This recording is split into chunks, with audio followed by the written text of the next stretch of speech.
হযরত ফাতেমাতুজ জোহরা রাদিয়াল্লাহু তাআলা আনহা তিনি যখন কাঁদতে শুরু করলেন, আল্লাহর হাবিব জনাব রাসূল করিম সাল্লাল্লাহু আলাইহি সাল্লাম ফাতেমার কান্না সহ্য করতে পারলেন না।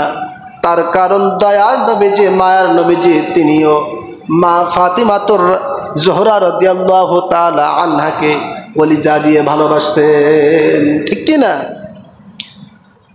হযরত ফাতিমাতুজ জোহরা রাদিয়াল্লাহু তাআলা আনহু তিনি যখন কান্না শুরু করে দিলেন, আল্লাহর হাবিব আবার দ্বিতীয়বার হযরত ফাতিমাতুজ জোহরা রাদিয়াল্লাহু তাআলা আনহাকে ডাক দিলেন।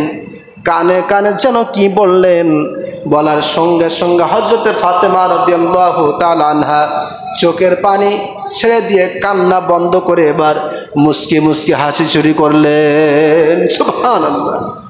নবীজি প্রথমবার ডাকলেন হযরত ফাতেমাতুজ জোহরা রাদিয়াল্লাহু তাআলা আনহা, তিনি কাঁদা শুরু করলেন। দ্বিতীয়বার ডাকলেন, আবার ফাতেমা রাদিয়াল্লাহু তাআলা আনহা হাসা শুরু করে দিলেন। সুবহানাল্লাহ। উপস্থিত সাহাবায়ে কেরাম, উপস্থিত আহলে বায়তের সদস্যগণ বললেন, রে ফাতেমা, কি বললেন নবীজি যে কারণে তুমি কাঁদলে আবার হাসলে? আমরা তো কিছুই বুঝলাম না। হযরত ফাতেমা রাদিয়াল্লাহু তাআলা আনহা বলেন, রে নবীজির আহলে বায়তগণ, আমার পরিবারেরা শোনো, আল্লাহর হাবিব যখন আমাকে প্রথমবার ডেকেছিলেন, ডেকে ডেকে কানে কানে আস্তে আস্তে বলেছিলেন, রে ফাতেমা, আমি আল্লাহর হাবিব আর বেশি দিন দুনিয়াতে থাকবো না, আল্লাহ তাআলার ডাকে সাড়া দিয়ে আমি নবীজিকেও যেতে হবে। সুবহানাল্লাহ।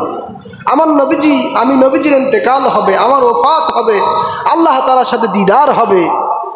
পিতার ইন্তেকালের কথা শুনে কোনো কন্যা কি চুপ করে বসে থাকতে পারে?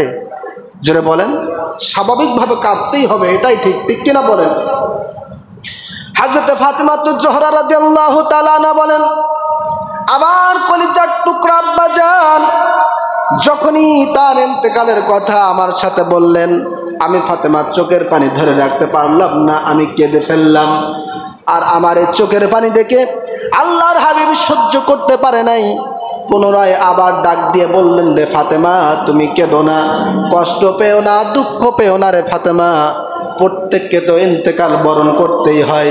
তবে ফাতেমা, আমি নবীজি তোমাকে একটি সুসংবাদ দিচ্ছি।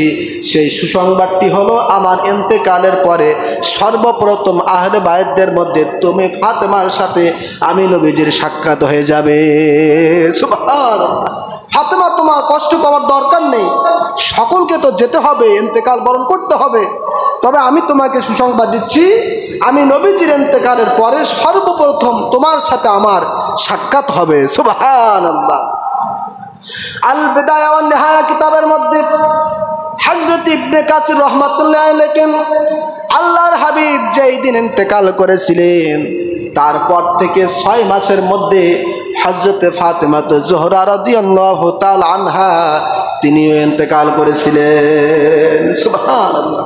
অর্থাৎ নবী পাকের ইন্তেকালের পরে সর্বপ্রথম আহলে বায়তের মধ্যে হযরত ফাতেমাতুজ জোহরা রাদিয়াল্লাহু তাআলা আনহা তিনিও ইন্তেকাল করেছিলেন। পরকালে মা এবং মেয়ে নবী, আমাদের প্রাণপ্রিয় আখিরি নবী মুহাম্মদ রাসূলুল্লাহ সাল্লাল্লাহু আলাইহি সাল্লাম এবং তার কন্যা ফাতেমাতুজ জোহরা রাদিয়াল্লাহু তাআলা আনহা, তাদের পরকালে সাক্ষাৎ হয়ে গেল। সুবহানাল্লাহ।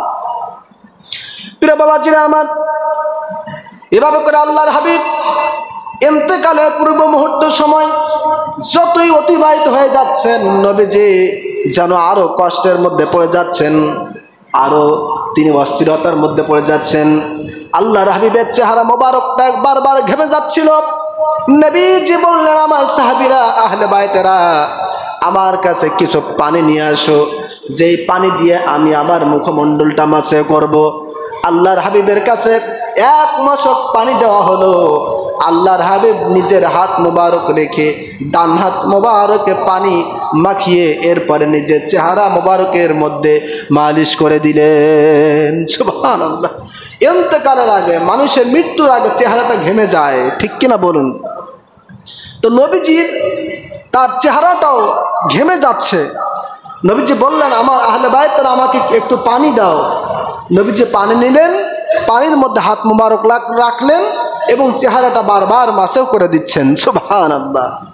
আর নবীজি বলতেছেন, মৃত্যুর মধ্যে রয়েছে কষ্ট, মৃত্যুর মধ্যে রয়েছে কষ্ট। এভাবে করে আল্লাহর হাবিব সাল্লাল্লাহু আলাইহি সাল্লাম দুনিয়া থেকে যাওয়ার আগে উম্মতদেরকে মৃত্যুর কথাটা বারবার স্মরণ করে দিয়েছেন। সুবহানাল্লাহ।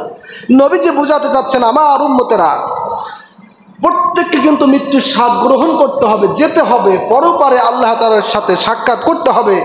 সুতরাং সেই মৃত্যুর জন্য তোমরা প্রস্তুতি গ্রহণ করো, দুনিয়ার প্রেমে মায়া মহব্বতে তোমরা ভুলে থেকো না। ঠিক কিনা বলুন?